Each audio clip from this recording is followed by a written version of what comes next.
Hey, domestic violence could be a very serious situation, and I want you to know, if you ever need help, that there are resources and people that you can go to talk about it. So do not keep it to yourself. Go get help if you need it, and I hope this conversation helps you today. So let's just get into this, guys. Hey, it's your girl Fiona, and you're watching Self-Care Journeys. And if you didn't know, now you know. Self-care is the best care. Guys, you already see the title? Like I always say, you know what it is. Overcoming domestic violence. Yup, we're gonna talk about it. Yes, overcoming domestic violence. This is a real serious conversation. So y'all know I get a little goofy, but I'm about to get real serious and get into this. So Chevelle is the one that faced this, and she would like to share with us. I just want to say thank you to Chevelle, because a lot of times people just keep a lot of the things that are bothering them on the inside, and people, you know, tend to feel ashamed of certain things that happen. So I feel like it's very strong, it's very brave of her to come on this platform and share with us. No, I really do. And share this, because I don't know if I could, but who knows. But I just want to commend her for that, because there's so many women dealing with it, and men. Because I mean, it's a double standard. There are men dealing with it too, so I don't want to just say women. Yes. So Chevelle, can you bring me back to the beginning of your relationship? How were things? Oh, the beginning, I think he was everything that I just wanted him to be, and I think that was, at that moment, that was everything that I could have asked for in a partner. Maybe because I didn't know really myself yet. So how old were you around that time? Like 23. And what were the things that, you know, kept you? Because there must have been something in the relationship, you know, there's always a hook, I think, that made you feel like this person was the one. Or was it, you know, was it misguided information? What made you stay before things got bad? I want to know what got you hooked. So what got me to him was, so most people that do know me, I'm not the lovey-dovey girl. I'm not the cuddly, affectionate type. But it's very it's very rare that I meet someone and they give me that feeling where I want to be close to them, or I want to spend all my time with them. And I think that was probably the first time in my life that I'd ever experienced like that feeling. Yeah, like when you think about him, your stomach gets to hurting and you get the belly butterflies and stuff like that. I think that was kind of what clued me in that I was in love with him. When was the first time that the red flags started coming in? Like, when did you start? Oh, very quick. I mean, we got married fairly quickly. Not fairly quickly. We got married like... How quick was it? 3 months. You feel like that was too quick looking back in hindsight? In hindsight, I don't feel like it was too quick. I feel like if it was the right person, it would have been the right timing. Okay. The timing wouldn't have mattered. Right. But I feel like because it was the wrong person, it was too quick. It didn't give me a chance to get to know the full spectrum of his personality. I get what you're saying. Yeah. Okay. And so, this is harder for me than her, I think. Because she's like, I'm ready. All right. So, when did you realize that things were gonna turn really ugly? I don't even think there was a moment where I knew that, oh, okay, now I'm scared. It wasn't really that. It was kind of just spoon-fed to me. Like, meaning like little by little. So I got used to the way he would talk to me. And then once I got used to the way he talked to me, then I would get used to the hand hitting. Right. Then I would get used to that, and I was just like, whatever. And then I would get used to the disrespectful language. Like, what was one thing that was said to you? You're retarded. You're a bitch. Nobody's not gonna want you. Stuff like that. Verbiage like that. How was your mind state when you were called a bitch? Nobody wants you. Like, what mind frame did you start to develop at that time? I feel like in the beginning, I was like, I'm hot shit. Nobody can tell me nothing. But then, like, halfway through the marriage, I was like, maybe nobody will want me after this. Like, maybe he's just the only person that can handle me. Like how beautiful she is. Like, no, seriously, look how beautiful she is. And it's not to intervene, but like, it's so funny how sometimes we bring people into our lives and they come with the wrong type of, you know, energy, the wrong type of, they don't know how to love you and they treat you wrong. And now they have you thinking that you're not enough. You're not, yeah. Almost like I wasn't worthy of him. So, Chazelle, I'm going to ask you, what was the worst moment for you? Oh. Probably the worst moment was the day that I had to go to work with a bloody underneath my eyelid. And my eyelid was so swollen that by the time I got to work, the lady was like, if you don't tell me what's going on with you right now, I'm calling the police. Right. And that was it. When did you feel like it was time to leave? Because sometimes people know that it's time for you to leave. When did you realize I got to go? There's no way I'm dealing with this anymore. So I don't know if anybody is familiar with, and this was after I had gone to work and I had to literally tell my boss what was going on with me. I had found, I don't know if anybody is familiar with this, but Jamaican people, they call it Abusive. All right. I had found a little vial of oil. Right. And so normally I work with my hands, so typically I don't wear my rings when I work. Like I would wear my rings when we go out together and stuff like that.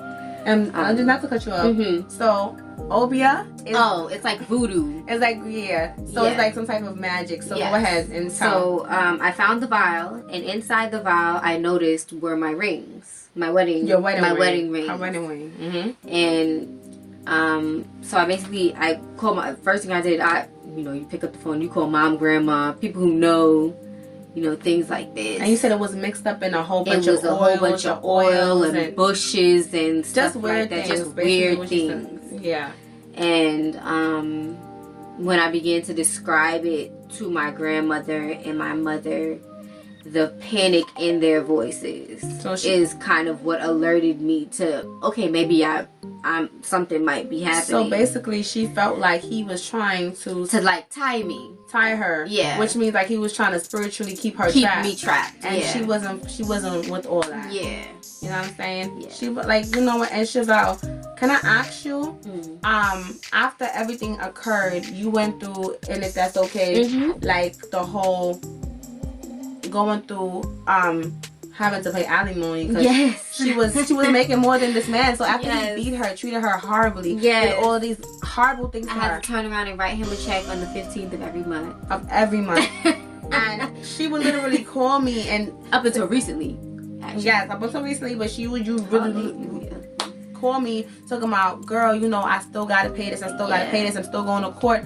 The judges weren't really giving her much empathy, even after seeing all of the videos of her clothes being burnt and all this extra stuff and all this bad things that was happening to her. Yes. They weren't having any empathy because they claimed that she made more than him. Yes. So because he was not a green card holder at the time, and because I had signed on to be his financial provider. Right. That's what had her in that situation. That's what had me in a hole. And it's crazy. Sometimes we try to help people, and they wind up biting us. And you know what I'm saying? But I want to say that she's now victorious because we believe in God. So I don't know what you believe in, but we prayed. Let me tell you, I believe in the power of praying mothers, praying grandparents.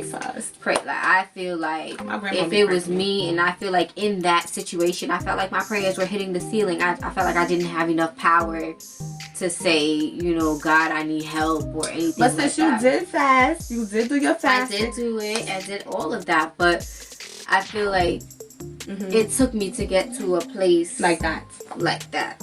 And trust me, I'm so happy for her. Ask her, like when she called me and told me she no longer had to pay for that. We screamed. I was mad happy. I was so happy for her. So now she's doing her thing. She gets to run her business and put her money towards what's important. But before it got to that point, didn't a homeboy show up to your crib? Yes. Oh my God. So we're going through court, and somehow our addresses should have been redacted because I am a victim of domestic violence. Right. However, it was not. By an error of the court, somehow he was able to get my address. And he showed up. Let me ask you a question. What message would you send to another woman that's dealing with this issue? What would you say to that woman? What if you were looking another woman in the face that went through the things that you went through, Chevelle? What would you say to her to help her realize that it's time to go? Don't wait. Don't wait. Don't wait. I feel like that was my thing. I said, I'm just going to wait until he gets a job. Or I'm just going to wait until maybe things will be different if... No. That person is not going to change. That person is not going to get better. The problem is that person. The problem is not you. Not you. There's nothing you can do about it. There's nothing that you can do. There's nothing that you can say. There's nothing that you can... I feel like it's honestly almost a chip in their head. It's almost like as if they're not quite screwed too tight. They're not. It's almost psychopathic behavior, because when you think about it, they're behaving as though they're normal outside, but in the home. Right. So what you're saying is basically he just seemed very nice and a gentleman. Like, I mean, honestly, if you would see us outside, perfect couple. You would think that I was the love of his life. Perfect man. Perfect man. He's holding my hand in the street, but it's more of a death grip. Right. So she's basically saying he'll hold her hand like this, but it will be like a tight grip. Yeah. Right. So someone would see it and think, oh my God, they're so sweet. But me on the inside is like, this is just so that I can't run. Right. Yeah. So she could stay tight. So I could stay tight to him. And let me tell you something. She is an inspiration. No, Chevelle, you really are, and I told you that already. Like, the court system wasn't trying to hear her, and she fought. She fought to get her life in order. She fought to make sure things worked out for her, and not just that. As you can see, she's sitting here with a smile on her face, looking so beautiful, looking like she never ever went through anything like that. And when I met her, this is the same spirit and energy that I saw. That when she told me that story, I was like, what? I have to send her pictures and videos. Girl sent me pictures of her eyes looking black and blue, looking crazy. And I'm like, yo, like, look how beautiful she is. And it's not just about her being beautiful. I was like, I remember my lowest. I was like 99 pounds at almost 25 years old. Ladies, I don't want to intervene. Like, ladies, I've never been in a physically abusive relationship. But what I could say is, like, we're worth so much more. Yeah. I think a lot of times we don't really see our worth. Like, society makes you feel like being in a relationship and finding love and finding the one. That's the most important thing. It's the most important thing. And a lot of times, even if it's not abuse, we tend to stay longer in verbal abusive, even emotional abusive relationships, because we want to be seen with a man. Yes. And we want to feel beautiful. Or not necessarily that, you just want somebody there. Yeah, like you don't need a space filler. Right, if it's not healthy, you don't need it. You don't need it. It's true. Whether it's a space filler, you want to feel loved, you want to look nice, you want to look happy and everything like that. Or sometimes you want to feel like you didn't fail. Because I remember in one of my relationships, I was there. That was my thing. Because I didn't want to feel like I failed. That was my thing too. And you're not failing, you're winning. You know what though? Because I felt like getting a divorce was a failure. I remember the day that I signed my divorce papers. Right. I think I told you this. I went home that day. I got in bed and I stayed there for a week. Because you felt like you failed. Because I felt like the biggest failure. I couldn't save him. You thought it was your job to save him. But you couldn't even save him, Chevelle. You realize that now? Alright, I'm glad that you're at that point in your life. Yeah, I felt like I couldn't save him. And it took me a really long time to understand that wasn't my job. It's not. Like, you could want to heal a person. You could want to save a person. You're not God. That's not your job. Yeah, it's not. And if you're feeling anything like that, you're hearing it from her. She experienced it. I feel like she can tell you more about it than I could ever, because I've never experienced it. But I think as a woman, I've experienced trying to save a relationship or save face. And I've been in verbal situations that were abusive because I was trying to save face. That's just as bad. Just as bad. It's not any less. No, it's not. It's just as bad. Just as bad. No, you don't deserve to be spoken to like right. that. No one does. Nobody does. No one does. So, guys, I'm going to wrap it up. Yes.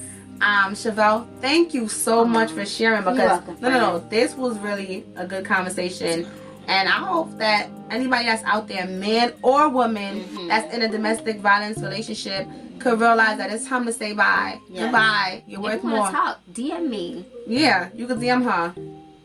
What's your name? You can either go to @thelashhubnyc, or you can go to @camc_xo. And don't forget to like and subscribe. Yes, do that. Because we out here helping y'all, trying to show y'all how to get better. Major key. We love y'all.